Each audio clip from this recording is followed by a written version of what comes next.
Hello everyone, welcome to study of education. दोस्तों, मैं सुखदा त्रिवेदी आप सभी लोगों का स्टडी ऑफ एजुकेशन चैनल में स्वागत करती हूं। हमेशा से जैसे इस चैनल की कोशिश रही है, जो लर्नर्स हैं, जो शिक्षा शास्त्र से जुड़े हुए हैं, एनटीए यूजीसी नेट एग्जाम से जुड़े हुए हैं, उन तक कुछ नई चीजें पहुंचाना ताकि उनकी अंडरस्टैंडिंग एज अ टीचर और इस एग्जाम में जो जल्द से जल्द इस एग्जाम को क्लियर करना चाहते हैं वो क्लियर कर पाए।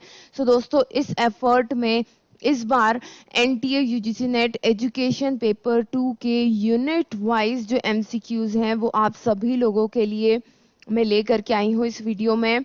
मैं यहाँ कोई डिस्कशन नहीं करने वाली हूँ, ये पीडीएफ के फॉर्मेट में है, आपको हमारे पोर्टल पर मिल जाएंगे। आप आसानी से जा करके विथ आंसर रिव्यू कर सकते हैं यूनिट वाइज। बट जाने से पहले आपको एक चीज बहुत अच्छे से समझनी होगी कि आप इनका यूज कैसे करेंगे। जस्ट जा करके देख लेने से कुछ नहीं होगा।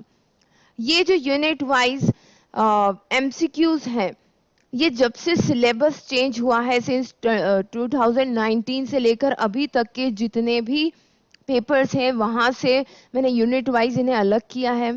अब यूनिट वाइज अलग करने का पर्पस क्या है, ये एमसीक्यूज देखने के बाद आपको आइडिया लग जाएगा कि किस यूनिट के कौन से टॉपिक अब ज्यादा फोकस में होते हैं, राइट? क्योंकि जब से सिलेबस चेंज हुआ है तब से क्वेश्चन पेपर पैटर्न भी चेंज हुआ है, कॉम्प्लेक्सिटी बढ़ गई है। एक ही क्वेश्चन में 3-4 कॉन्सेप्ट से रिलेटेड बातें पूछ ली जाती है, राइट? दूसरी चीज, जो है एनालिटिक्स और अंडरस्टैंडिंग लेवल पर बहुत ज्यादा बात होती है। ओके, यूनिट 6 जो पहले बहुत ज्यादा न्यूमेरिक होती थी, न्यूमेरिकल चीजें उसमें ज्यादा पूछी जाती थी, अब अंडरस्टैंडिंग पूछी जाती है उसमें, राइट? सो कहने का मतलब मेरा ये है कि ये जो एमसीक्यूज हैं 10 यूनिट के सेपरेट, हिंदी इंग्लिश दोनों में है, राइट? क्योंकि हिंदी मीडियम वाले मुझे बहुत शिकायत करते हैं, मैम हिंदी में आप नहीं देते, आप इंग्लिश इंग्लिश में देते हैं। So no, now it's in Hindi and English both. आप जा करके आसानी से विद आंसर्स यहाँ देख सकते हैं कि कौन सी यूनिट्स पर, कौन से टॉपिक पर सबसे ज्यादा क्वेश्चंस पूछे गए हैं पिछले आप कह लें 2019, 20, 21, 22 4 सालों में, राइट? सो पूरे 4 सालों का अभी तक का जितना भी एग्जाम हुआ है उसका सार है ये शिक्षा शास्त्र का वहां पर। ओके, नाउ सिर्फ इंपॉर्टेंट टॉपिक्स पर ही अटक के नहीं रह जाना है, क्योंकि मैं कोई गलत मैसेज इस चैनल के थ्रू पास नहीं करना चाहती हूँ। दोस्तों, मैंने हमेशा कहा है आप लोगों को, जब भी आप इस तरीके के वीडियो देखते हैं कि ये एमसीक्यू कर लो, ये पास, ये एमसीक्यू कर लो, फलाना एग्जाम निकल जाएगा, दोस्तों ये सारी गलत चीजें होती है। किसी भी एग्जाम को क्लियर करने के बाद आप उन लोगों की भीड़ में खड़े होते हैं जो पहले से उन एग्जाम को क्लियर करके आए हुए होते हैं, राइट? सो हमारा मकसद, मेरा मकसद हमेशा ये रहा है कि आप सिर्फ एग्जाम क्लियर ना कर लें, उस भीड़ से आप अपने आप को अलग पाएं। और वो कब पाएंगे? जब आपके पास प्रॉपर इन डेप्थ नॉलेज होगी, राइट? सो हमेशा अपने आप को नॉलेज रिच रखिए, जो भी आप पढ़ रहे हैं, राइट? उसका थियोरेटिकल कॉन्सेप्ट आपके पास होना चाहिए। कुछ एमसीक्यूज को रटने से कुछ नहीं होता है, राइट? हाँ, ये जरूर आपको इन एमसीक्यूज से पता पड़ेगा कि कौन से टॉपिक्स फोकस में है, मतलब कि इन ट्रेंड क्या है, राइट? ट्रेंड समझना जरूरी है।